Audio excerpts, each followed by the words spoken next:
Guys, this is the last big fight of the year, okay? I know there's another card, there's a couple cards after this, but this is the last big fight of the year. Jack Della Maddalena versus Islam Makhachev. And I'm not exaggerating when I say this is a super fight. Like, this is one of those rare matchups that feel like history is about to happen no matter who wins. Because think about it. When was the last time we actually saw a dominant lightweight champion move up to 170?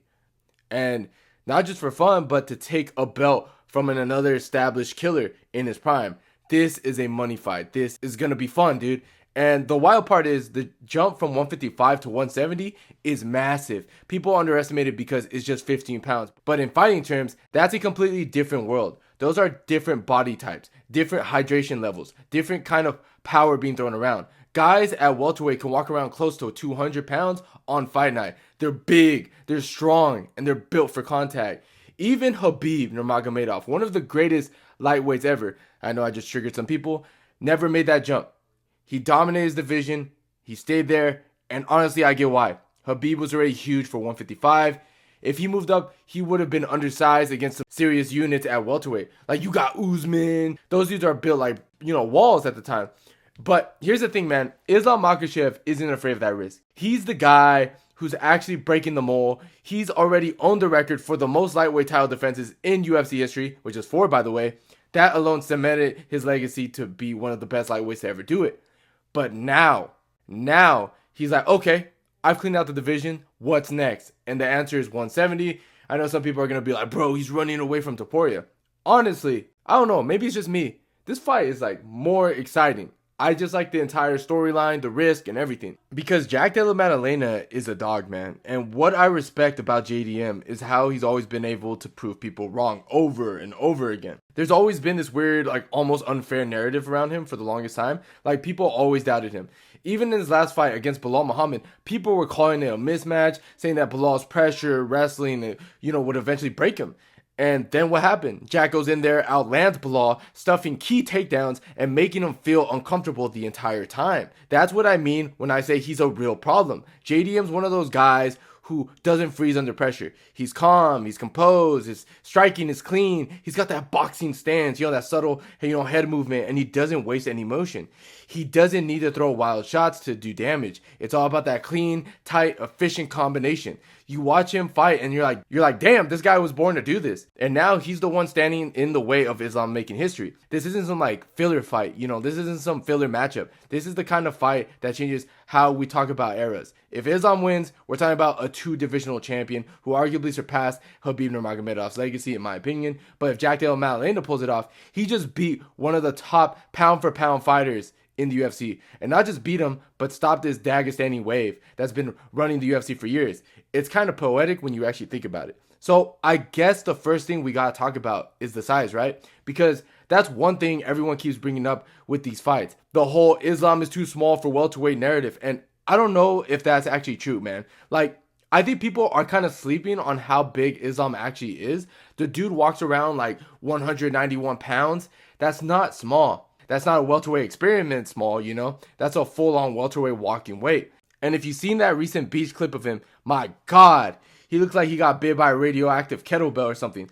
The man looks like he's the Dagestanian Incredible Hulk. He's got muscles on top of muscles. Like, the veins are running like power lines. You think you'd be auditioning for GNC commercial, not a title fight. But here's where things get interesting and why people keep talking about this matchup differently. JDM's weight is different. It's not that he's heavier. He's a natural built for 170. His weight is what I like to call functional size. He's not killing himself during camps to make the numbers, and he's not artificially bulking up either.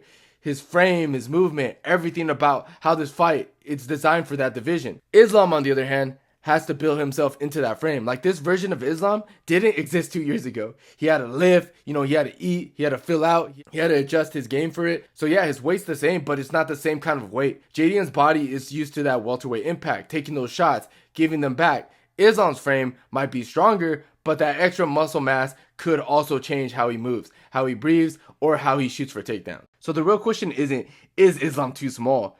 It's, does his new size work for him, or does it work against him? Because you go from 155 to 170, you're not just adding pounds, you're changing the way your whole engine runs. I mean, more horsepower, yeah, but you're also burning more gas because you have more of that muscle mass. Now, if we're going to be fair here, Islam's not some lightweight pretending to be a welterweight. He's one of the strongest guys at 155 we've ever seen, but at 170, that strength can meet resistance. You're not controlling smaller guys anymore.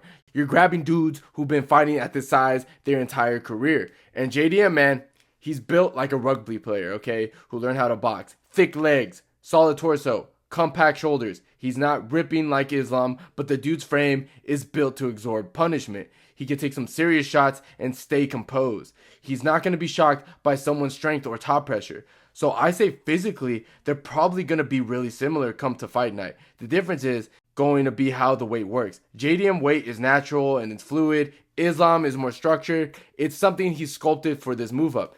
And that right there makes it so fascinating because you don't know if Islam's newfound muscle will make him look like a monster or if it's going to be the reason he slows down late. We've seen that story before. Guys move up, they look great for a round or two, then all that mass catches up to them when the fight gets gritty. But then again, Islam is not your average fighter. You know, if he's moving up, you probably believe he's done it the right way. Properly, you know, with the best people around him. He's not walking in there as some blown up lightweight. He's walking in there as a welterweight who just happens to have the championship experience at 155. Now, I know what some of you are going to be thinking. Lighter man skill, right? You're probably rolling your eyes. Oh, here we go again. The smaller guy automatically wins. You know, he's more skilled and all this. And look, that's how the narrative usually goes. We've seen it a bunch of times. When a dominant lightweight moves up, assuming that he's bringing that sharper, more technical game. They're usually faster, they're cleaner, they move different. You've seen it time after time. You saw Volkanovski going up to 155. The smaller weight class usually have a deeper skill pool. They're forced to develop tighter fundamentals because they can't rely on brute strength. So when they move up, their sharpness carries. And in Islam's case, that might be the biggest thing he brings to the table here. He's a technician, man. He's not one of those fighters who relies on chaos or wild athleticism.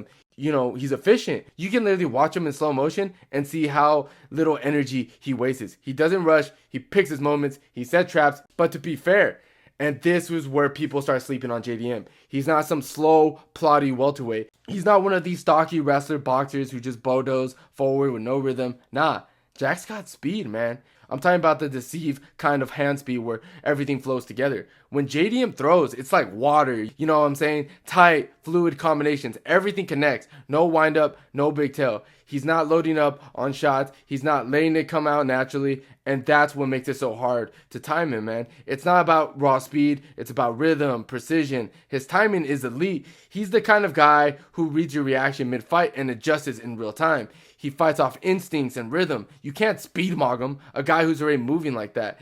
And that's the thing with Islam. His speed advantage might look like what people... And that's the thing about Islam. His speed advantage might not look like what people think it will. Like, don't expect him to come out like Max Holloway throwing 8 punches combinations. That's not his version of speed. Islam is not fast in his hand sense. He's fast in the processing sense. His speed shows up in how quick he can read your movement and transitions into something. It's like 1 second he's feinting a jab and the next second he's already level changing into a takedown. He's a master of catching openings in those micro moments, jab to shot, feint to trip, strike to submission. His transitions are what makes him fast. But here's the flip side, and this is where it gets tricky. That extra size he's carrying now might actually slow down those transitions a little bit. Like I said earlier, the man looks absolutely massive right now. He's not built like a lightweight anymore, and when you add that much muscle, it can tighten up your movement a little bit, especially over time, like later in that fight. Now, on the other end, JDM's timing could completely cancel that out. This dude is scary when it comes to catching people mid-motions. He's got that sniper sense, that ability to punish you for even thinking about moving wrong. You shoot too wild, you level change too slow, and he's already firing something straight down the pipe. He's really good at intercepting strikes and punishing level changes. We've seen him do it before, especially in that Bilal fight. Every time Bilal tries to blitz forward or shoot, Jack has something waiting for him. Sometimes with a hook, sometimes with a knee, sometimes just with a stiff jab to make you hesitant. That's the difference maker here. Islam might want to slow the fight down, keep it methodical, dictate the rhythm, but JDM is the kind of guy who forces his tempo back to you. He'll throw a jab, a hook to the body shot combo, even if none of it lands clean, just to make you react, just to keep you from getting comfortable. And that's dangerous for someone like Islam who likes to control, because when Jack gets into the throwing volume, he doesn't care if it lands perfectly. He makes you fight his fight. So yeah, lighter man skill, is it real? I don't know. The fight isn't going to be about who's faster on paper. It's going to be about who wins the rhythm war. Now, when it comes to the striking, this is where things get really interesting because I think a lot of people still misunderstood how good Islam's striking actually is. It's easily one of the most underrated part of his whole game. He's not flashy. You're not going to see him throwing these spinning elbows or flashing combos, but he's extremely efficient. Every strike he throws has purpose. He's not trying to win a kickboxing match. He's trying to win positions. His jab, his straight, his inside leg kick, that high guard entry, everything's meant to either set up a takedown, cut your escape off. He's like trying to control everything, but with zero wasted motion. And that's where his striking works. He never overcommits. You never see Islam throwing himself out of position. He's always balanced, always aware of where to counter.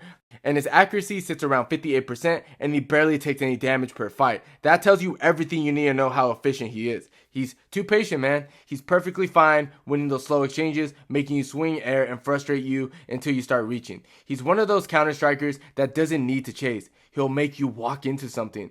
But then on the other side of the cage, you got Jack Della Maddalena, who's basically the complete opposite in how he approaches the striking. He doesn't need to load up like every punch flows like water into the next. Jack's one of the cleanest boxers at 170, and when he's in rhythm, it's just smooth violence. His head movement is tight, the rolling counters are slick, and that signature body work, man, it's beautiful to watch. The way he digs those hooks to the body, it's like carving you up piece by piece. His timing is so good that he can walk people down without ever looking reckless. He's not chasing, he's not hurtling you into danger, and that's where the matchup, in my opinion, gets fascinating because it's a battle between control and ownership of range. Islam wants control of range to step in and land clean and step out. JDM wants to get his own in, get in your face, stay there, and slowly break you down.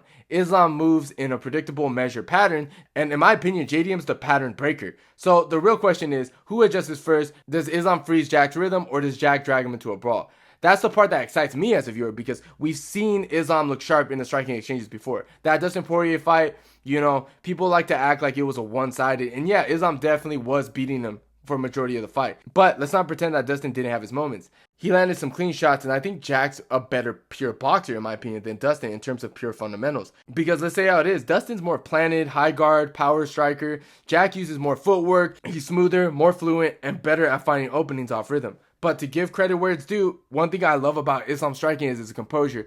He doesn't panic when he gets hit. You tag him, he resets. He's not going to fire back out of pride. He just goes right back to controlling distance and reading you. And that's why elite strikers hesitate to throw volume on him, because the second they do, they're afraid of the takedown coming. Jack striking, though, comes from confidence and the momentum. He wants to trade. That's his comfort zone. He'll jab, rip to the body, jab again. And once he feels you backing up, he goes from calm to predator real quick. That's where Islam has to be careful if he starts giving ground too often. Jack's going to sense it. He's going to set it up. He's going to step in, trap him against the cage, and start making it ugly. And honestly, I think one of the biggest X factors in this fight, maybe the biggest, is JDM's body work. He's one of the few welterweights who truly invest in those body hooks, those front kicks. If he can land them early and often, it could be huge. Islam's not known for having endless cardio, especially in a drawn-out war. And we've never really seen his midsection get tested by someone who targets it like Jack. That could be a real weapon late in this fight. Now, defensively, this is where their styles really split. Islam's a high guard guy. He relies on distance control and small head movement. He keeps everything tight, simple, and efficient. Jack's a bit different. He'll slip, he'll parry, he'll roll, he'll take a little risk to land a big counter. It's just the thing that he does. And let's talk about Islam's grappling side, man, because this is where it gets a bit tricky. Like, this is Islam's world. You take most dudes down, they're fighting to get back up. You take him down, you give him a gift, okay? Islam's one of those guys that just make it look easy. He's not smashing you like Khabib. He's smooth. He'll grab one leg, shift his weight. Next thing you know, you're flat on your back thinking, how the hell did I get here?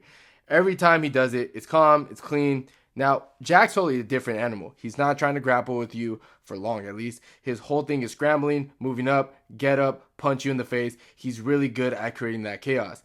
Like using his hips, spinning off the fence, spinning out. It works on guys like Bilal, right? Bilal wants to control you. Jack gives him motion. But that's the same motion that saved him against guys like that. That's what feeds Islam. Islam lives in those transitions. When you're trying to get up, when you're trying posting or rolling, that's when he jumps on your neck or slides into a mount. That's how he finished Marcano, Poirier, all those in weird half scrambles. And we all seen how Jack almost got caught in a submission against Ramazan Eve. I might be butchering the name, but he almost got him in a darts, I believe, looking back. But to be fair, that was a while back. Jack was able to get out, even though it was super tight, got back up and beat the living hell out of that dude. But Islam isn't that dude. He's smarter with his setups. He feints, he touches you with a jab, drops levels, and just be on your legs before you can even realize it. It's not one clean shot. It's a chain. You defend one, he's already on to the next. And that's where Jack's got to be careful, because Islam doesn't need 5 takedowns. He just needs one good lock. If he gets a body lock, or if he gets a judo throw, or just getting you react, it's a snowball effect, okay? Now, to be fair, Jack's working with Craig Jones now, so you know they're drilling every choke escape possible. He's not walking in there blind. But there's a difference between drilling it fresh in the gym and trying to do it in round 3 when you're sweating, tired, and Islam squeezing your neck. Now, if Islam can get that first clean takedown and start cooking, I think that's kind of rough. But if Jack can stuff that early one, make him work, keep it standing, that's how you make Islam uncomfortable. That's how you start flipping the script. And it comes down to that, man. Like, does Islam get him down early and start cooking? Or does Jack stuff a few takedown and make him second guess his entries? Because if Islam starts shooting and Jack starts digging those body shots, ripping the ribs, that's going to change the confidence of Islam, about, making him hesitate to shoot later. Everybody is split in the middle. Some people are saying Islam's going to win. Some people are saying Jack's going to win. I see a reason for both. This fight is 50-50. It can go either way. This isn't Hamzat versus DDP where where DDP can't get back up because he doesn't have the grappling defense or the wrestling. He's just trying to muscle his way out. JDM has proper technique. Islam has proper technique in both areas of the striking, grappling. And I don't know what's going to happen, but I am excited. And today, I wanted to express that to you guys. Obviously, UFC's been slow. We've been having 2 shitty-ass fight nights that nobody cares about. So I'm just here trying to entertain you guys. But what do you guys think? Let me know in the comments down below. And if you enjoyed the video, please leave a like. And don't forget to subscribe to the channel if you haven't already. And like always, guys, I'll see you on my next one.